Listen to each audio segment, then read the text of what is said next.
ஹலே ஆக்கங்கட்ட குவை மாப்பிள்ளையில நான் தான் உங்கள் நெல்லை வேலு பேசுகிறேன். நண்பர்களே, இன்றைக்கி நாம் வீடியோவில் எதை பற்றி பேச போகிறோம் தெரியுமா? நான் வந்து திருப்பி இந்த விஷயத்தையே நம்ம வீடியோ போட்டே இருக்குன்னு நினைக்காதீங்க.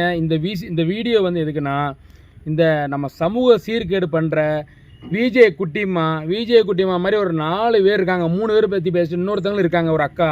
அந்த அக்கா பற்றி வீடியோவில் பேச போகிறோம். வீடியோ ஃபுல்லாக பாருங்கள், ஸ்கிப் பண்ணாமல் பாருங்கள். அப்போ தான் நான் பேசுகிறலாம் தெரியும். வாங்க வீடியோக்குள்ளே போகலாம். நண்பர்களே, இந்த விஜே குட்டிமா மாதிரி ஒரு அக்கா வந்து பார்த்திங்கன்னா, அவங்க நல்லா படித்த பொண்ணா, அழகாக அம்சமாக நடிகை மாதிரி இருக்காங்க அந்த அக்கா. அவங்க ஏற்கனவே வந்து பார்த்திங்கன்னா ஜீ தமிழ் டிவியில் வந்து நாடகத்திலேயே எல்லாம் நடிச்சிருக்காங்களாம். அவ்வளோ அழகாக டீசெண்டாக இருக்க பொண்ணுங்க ஏன் இப்படி பண்ணுறாங்கன்னு தெரில. நண்பர்களே, இப்போ ஒரு விஷயம் புரியல. அழகு, ஆடம்பரம், டீசெண்டாக இருந்தால் நிறைய பேர் நிறைய படத்தில் ஹீரோயின் நடிச்சிருக்காங்க, இல்லை சொந்தமாக தொழில் பண்ணுறாங்க, இல்லை சொந்தமாக சீரியலில் நடிகை நடிச்சுட்டு போகிறாங்க. அழகாக இருந்தால் ஒருவேளை இப்போ பேடு கம்மான்ட்ட கெட்ட வார்த்தையாக பேசினா தான் ட்ரெண்ட் ஆகும்னு சொல்லிட்டு பேசுகிறாங்களோ, அப்படி ஒரு விஷயம் இருக்கோ. இப்படித்தான் இந்த ஒரு அக்கா பேசிக்கிட்டு இருக்காங்க. ஏமக்கா, நான் ஒரு விஷயம் கேட்குறேங்க. இந்த மாதிரி நீங்கள் பேடு கமாண்டு வந்து வர்றதை வந்து படித்து தான் நீங்கள் இது மாதிரி பண்ணணுமா, பேசணுமா? அதாவது நீங்கள் ட்ரெண்ட் ஆகணுமா? அப்படி நீங்கள் காசு பணம் சம்பாதிக்கிறது விசாடி கோயிலில் குளத்தில் உட்காந்து உண்டை கட்டி வாங்கி தின்னுட்டு போயிடலாம். நான் எதை பற்றி சொல்கிறேன் உங்களுக்கு தெரியும். இதெல்லாம் நல்லா இல்லை, சத்தியமாக சொல்கிறேங்க. நீங்கள் உங்கள் வீட்டில் வந்து உங்கள் அம்மா அப்பா, உங்கள் அண்ணன் தங்கச்சி, அக்கா தங்கச்சிலாம் பார்க்க மாட்டாங்களா? உங்கள் சொந்தக்காரங்க அந்த வீடியோ பார்க்க மாட்டாங்களா? உங்களுக்கு இப்படி என்ன ஒரு பெருமை அதில் வேறு? நீங்கள் பேசிட்டு பெரிய கெட்ட வார்த்தை. எத்தனை சின்ன பிள்ளை, என் வீட்லேயே மவா இருக்கா, எனக்கு பொட்ட பிள்ளை இருக்குது. எத்தனை அக்கா தங்கச்சி பிள்ளைகள் இருக்குது, சின்ன குழந்தைங்க இருக்குது, பூரா கெட்டு போய்கிட்டு இருக்குது. அவ்வளோ பேர் இந்த வீடியோ பார்த்துக்கிட்டு சோசியல் மீடியாவில் சரி இந்த வீடியோ வேண்டாம்னு பிளாக் பண்ணிட்டு போனால் திருப்பியும் வேறு வீடியோ வந்துடுது. எவனா எங்கேயாவது அந்த வீடியோ எடுத்து வச்சு ட்ரோல் பண்ணி அதை பாட்டை வேறு எடுத்து தூத்துக்குடி கொத்தனார் அந்த கொத்தனார் பாட்டை போட்டு தானுவோம். எத்தனை பேர் இப்படி இறங்கியிருக்கீங்க?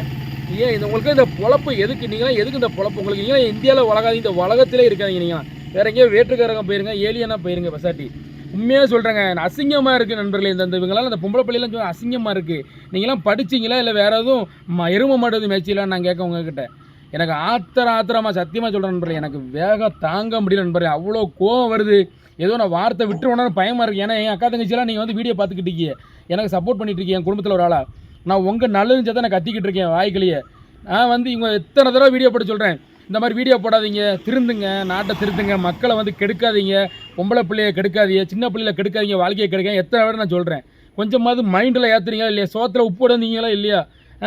கெட்ட வார்த்தையில் பேசி இந்த விஜே குட்டிமா ஒரு பக்கம், இந்த பொண்ணு வேறு ஜீ தமிழில் வீடியோ பண்ணுது, அந்த பொண்ணு வேறு. அழகாக இருக்கீங்க, திறமை இருக்குன்னா ஒன்று படத்தில் நடிங்க, இல்லை வேறு ஏதாவது வந்து நடித்து வீடியோ போடுங்க, ட்ரெண்டிங் ஆகுங்க. கெட்ட வார்த்தை பேசி தான் ட்ரெண்டிங் ஆகணும்னா நீங்கள் ஒன்றுங்க கிளிக்க வேண்டாங்க ஒன்றும், சரியா? எனக்கு ரொம்ப பயங்கரமாக டென்ஷன் வருது நண்பர்களே. இதுக்கு மேலே நான் பேசினா வார்த்தை விட்டுருவேன். ரைட் நண்பர்களே, நம்ம நாடு நாசமாக போகுது. மாண்புமிகு காவல்துறை ஐயா, அதிகாரியா, கண்ணியமிகு காவல்துறை அதிகாரியா, நீங்கள்லாம் இந்த வீடியோ பார்க்குறீங்க எல்லாருமே கண்டிப்பாக. ஏன் நீங்கள் தக்க நடவடிக்கை எடுக்க மாட்டேங்கிங்க? நீங்கள் நடவடிக்கை எடுக்கணும். ஒருத்தருக்கு பயத்தை காட்டிட்டீங்கன்னா அடுத்து எவனும் பண்ண மாட்டேன். அந்த மாதிரி முன்னாடியெல்லாம் ஆம்பளை பைய கம்மாண்டு போட்டு படிப்பான், ஏசுவான்னு கேள்விப்பட்டிருக்கான். இப்போ பொம்பளை பிள்ளைகளையும் இப்படி கிளிக்கி கெட்ட வார்த்தை பேசுது. என்னையா நாடு எங்கேயா போகுது? அந்த பொண்ணுக்கு ஒரு கம்மாண்டு போட்டிருக்கான். எம்மா, நீ வந்து ட்ரெஸ்ஸு உள்ளே என்ன ட்ரெஸ்ஸு போடுவேன் அதை எனக்கு சொல்லுன்னு சொல்லி கேட்கான். அதுக்கு அந்த புள்ள சொல்லுது, நான் இந்த ட்ரெஸ்ஸு போட்டிருக்கேன், உள்ளே இந்த இது போட்டிருக்கேன், உள்ளே அந்த ட்ரெஸ்ஸு போடுறேன். இந்த பிள்ளை வெக்கமே இல்லாமல் கூச்சமே இல்லாமல் சொல்லுது. அப்போ இது யார் தப்பு? கமாண்டு போட்டவன் தப்பா, அந்த பிள்ளை தப்பா? எனக்கு தெரிஞ்ச அந்த பிள்ளை சொல்லிக்கணும், கமாண்டு போடுறேன், செருப்பு கொண்டு அடிப்பேன், விளக்கமாத கொண்டு அடிப்பேன்னு சொல்லி இந்த பிள்ளை சொல்லிடணும். அதை விட்டுட்டு அவனுக்கு இது ரிப்ளை பண்ணுதான், நான் இந்த ட்ரெஸ் போட்டிருக்கேன், அந்த உள்ளுக்கு இது போட்டிருக்கேன்னு. அப்போ உங்கள் 2 பேரும் தான் தவறு சொல்லணும். இதே மாதிரி நண்பர்களே, நிறைய பேர் 5-6 பேர் இதே மாதிரி பண்ணி கெட்ட வார்த்தை பேசினா மட்டும்தான் வந்து நம்ம ட்ரெண்ட் ஆகும் அப்படின்னு சொல்லி கெட்ட வார்த்தையை மட்டும் பேசி கப்புள்ஸும் சேர்ந்து பேசுகிறாங்க. நிறைய பேர் பேசுகிறாங்க அந்த சமூக வலைதளத்தில். அதனால் வந்து தமிழக அரசும் சரி, அதாவது கண்ணியமிக்க காவல்துறை அதிகாரியையும் சேர்ந்து இதுக்கு ஒரு தக்க நடவடிக்கை எடுக்கணும்.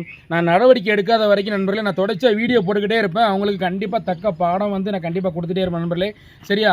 உங்களுக்கு இந்த வீடியோ பிடிச்சி நான் லைக் பண்ணுங்கள், கமெண்ட் பண்ணுங்கள், ஷேர் பண்ணுங்கள். மறக்காமல் நம்ம Nellai Velu social media YouTube channel subscribe பண்ணி இந்த பெல்லை அமைக்க நண்பர்களே. நன்றி, வணக்கம் நண்பர்களே.